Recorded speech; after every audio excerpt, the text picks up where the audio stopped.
बेनीज कर। अब लड़की देखे ना इतना सुंदर हो, लगत नेचर से एकदम छू छू नर हो। काहे करते हो हमसे hi hello hello hello hello. दिल में ढुका के बटाम बंद कर।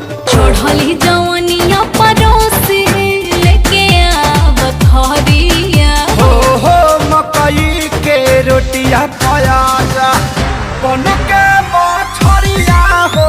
बुझत काहे नहीं खा हमार मजबूरी हो। तोहके बोला मने ताई बोना कइलो आई तो का गोल जइतो। रात भर रहता खाइता पियता सुतता भोरे चल जइतो। ई करे त रास लीला, हम करी त करेक्टर ढीला। हर माटी के खाटी जवानी जियल मुश्किल करता है रानी। तोहके दिलवा में ऐसे बसा ले हनी हम, दिल के धड़कन भी हमसे नाराज हो गई।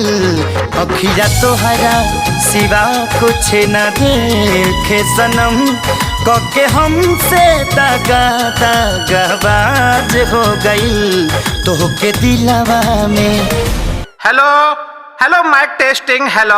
रानी होनी मानी बातों अब अपना बेटा के घर तुमने की देखो, बतावा ऑर्केस्ट्रा वाली के मुंह में पैसा धरा बता रे।